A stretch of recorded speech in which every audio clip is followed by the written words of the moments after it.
Right now, there's a article that has a particular kind of characterization. It says that the Palestinian Authority blocked 11 websites in the West Bank.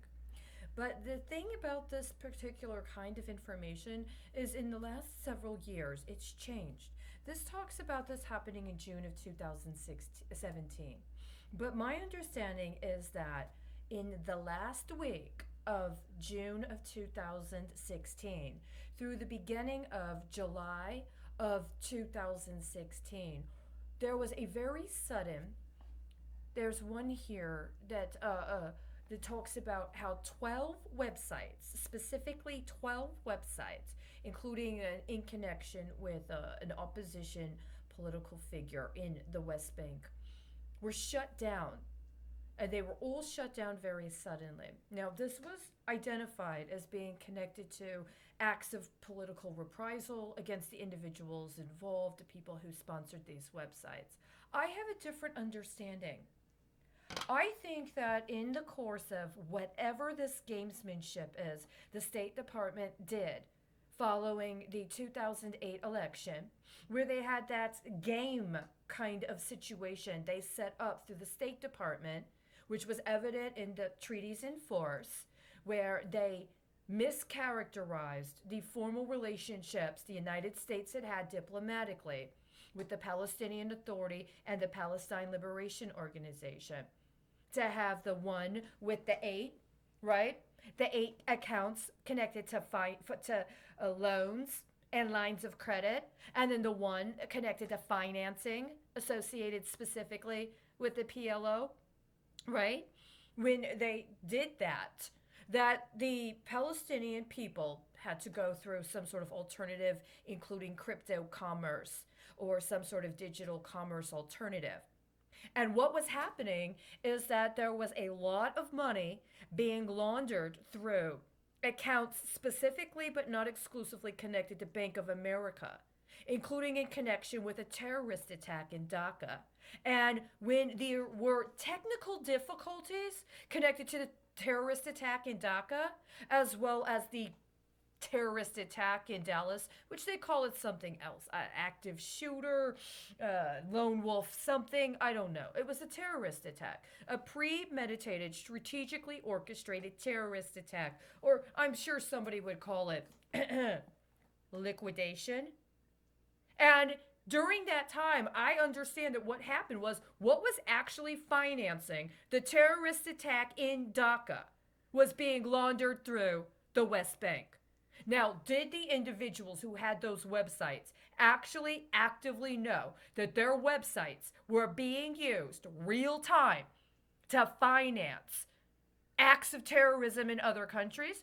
Or were they being spied on and being extorted and set up with hacks in the back end coding of their websites and or crypto links embedded into their digital portals so somebody else could use them for black ops or covert ops to call terrorist attacks in other countries when they had some big moment of liquidity they needed?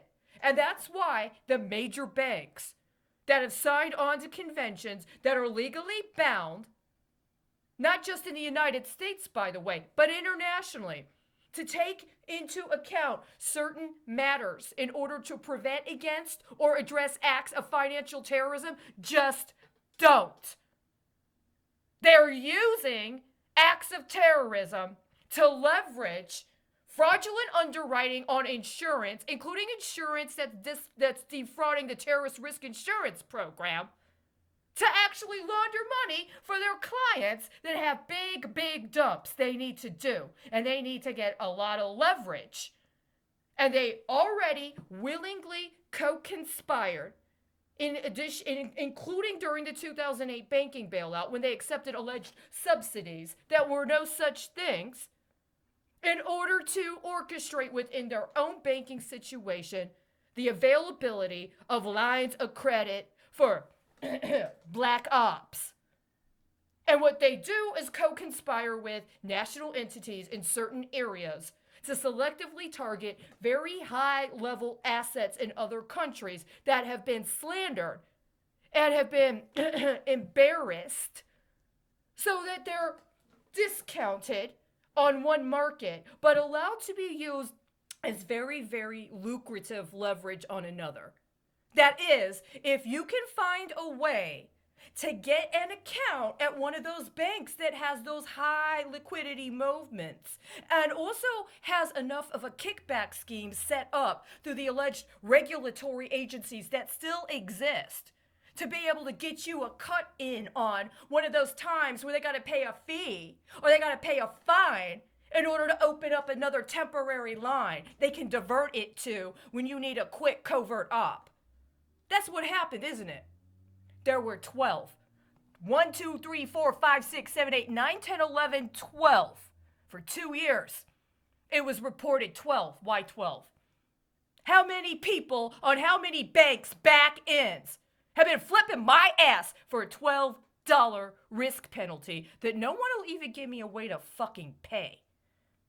How many actual literal people in the West Bank did you liquidate because you didn't want to let somebody that refused to be a prostitute pay her fucking risk penalty even after she came to you with the evidence of the actual act of terrorism that went through your fucking bank?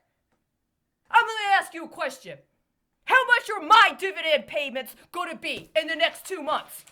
How much are you literally actually going to pay me? How much cash are you going to give me after 5 years of actively trafficking me because I refused to engage acts of prostitution, to launder money, to finance acts of fucking terrorism?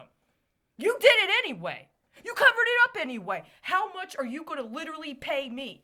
Charity Colleen Krause. Let me ask you a question. Would you give me more or less? Or would you try to say you got to put it in a bond and give it as a kickback to the governor of fucking Texas because you let them traffic me this whole fucking time with no due process and I stepped up?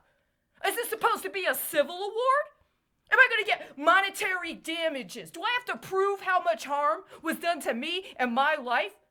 Do I have to put a monetary value on the liquidation of my grandfather on the anniversary of a goddamn nuclear security that very few fucking people on the planet are even qualified to fucking have?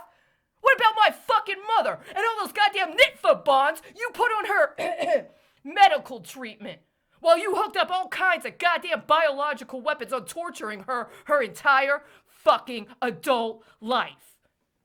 How much is that fucking worth in dividend payments on a stock deal that fucking rounded up the entire goddamn fucking nation into some bunk fucking pooled stock so you can cover up for drug dealers and terrorists in the goddamn corporate sector that don't even keep their own fucking books? How much? How much are you literally gonna give me? Because you don't have a lot of fucking time to post it, and honestly, I don't like your fucking schedule. It might be copyrighted by another fucking bank, and I'm not willing to help you pay any fucking royalties.